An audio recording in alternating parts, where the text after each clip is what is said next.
Hello అండి, ఈరోజు మనం పిల్లల్లో అంటే పీడియాట్రిక్ పాపులేషన్లో ఈ స్పోర్ట్స్ ఇంజరీస్ని ఎలా అవాయిడ్ చేయొచ్చు అనేది దాని గురించి డిస్కస్ చేద్దాం. కామన్గా అందరూ పిల్లలు కూడా చేసేది ఏంటంటే ఈ స్పోర్ట్స్ ఆడుతున్నప్పుడు కానీ ఈ యాక్టివిటీకి వెళ్ళినప్పుడు సడన్గా ఈ ఆటల్లో పడిపోయి యాక్టివిటీని సడన్గా ఇంక్రీజ్ చేస్తూ ఉంటారు. వీటి వల్ల మనకు ఈ లిగమెంట్ ఇంజరీస్ కానివ్వండి, మజిల్ ఇంజరీస్ ఇవి వచ్చే అవకాశాలు చాలా ఎక్కువ. దీనికి మనం ఎప్పుడు కూడా కరెక్ట్గా వార్మప్ చేయడం, ఏదైనా స్పోర్టింగ్ యాక్టివిటీ ముందు ప్రాపర్గా స్ట్రెచ్చింగ్ చేసుకోవడం అనేది చేసుకుంటా ఉండాలి. ఎప్పుడైనా ఈ గేమ్ కానీ స్పోర్ట్ కానీ ఆడిన తర్వాత కూడా ఒక వార్మ్ డౌన్ సెషన్ అంటే మనకు ఈ కార్డియాక్ యాక్టివిటీ కానివ్వండి, మజిల్స్ కానివ్వండి మంచి కూల్ డౌన్ అయ్యే వరకు కూడా ఒక కూల్ డౌన్ సెషన్ అనేది చేసుకోవడం చాలా ఇంపార్టెంట్. అదే విధంగా ఈ స్పోర్ట్ యాక్టివిటీ ఎప్పుడు చేసినప్పుడు కూడా ప్రాపర్ హైడ్రేషన్ అంటే ఈ వాటర్ సరిపడా తీసుకోవడం అనేది కూడా ఎక్కువగా చేస్తూ ఉండాలి. ఈ డీహైడ్రేషన్ లో కనుక మనం ఈ స్పోర్టింగ్ యాక్టివిటీ చేసినట్టు అయితే మనకి మజిల్ ఇంజరీస్ అవ్వడం లేదంటే ఈ హీట్ స్ట్రోక్స్ రావడం అనేది కూడా మనం కామన్ గా చూస్తూ ఉంటాం. అదే విధంగా మనకి ఎప్పుడైనా ఈ క్రికెట్ ఆడినప్పుడు కరెక్ట్ గా గియర్ వాడడం, బ్యాడ్మింటన్ ఆడినప్పుడు దానికి సంబంధించిన కరెక్ట్ గియర్ వాడడం ఇవన్నీ కూడా కరెక్ట్ గా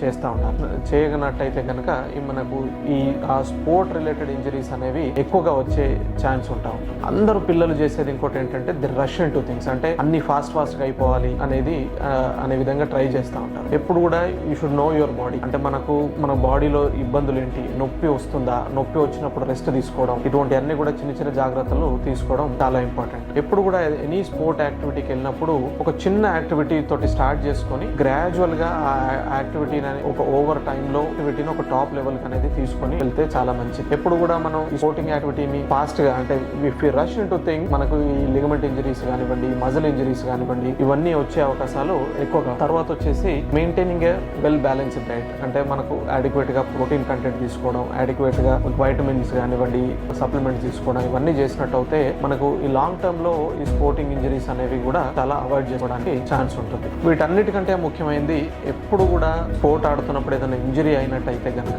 ఎప్పుడు కూడా దాన్ని తగ్గుతుందిలే అని కానీ ఇంట్లో ట్రీట్మెంట్లు కానీ ఇవన్నీ చేసుకోకుండా ఎప్పుడు కూడా ప్రొఫెషనల్ హెల్ప్ తీసుకోవడం చాలా ఇంపార్టెంట్. ఇది చేసినట్టయితే కనుక ఆన్ టైం ట్రీట్మెంట్ తీసుకున్నట్టు అయితే ఇవన్నీ కూడా క్రానిక్ ఇంజరీస్ అంటే లాంగ్ టర్మ్ ఇంజరీస్ లాగా మిగిలిపోకుండా స్పోర్ట్ని మనం ఎంజాయ్ చేసుకోవడానికి ఛాన్స్ ఉంటుంది. Thank you.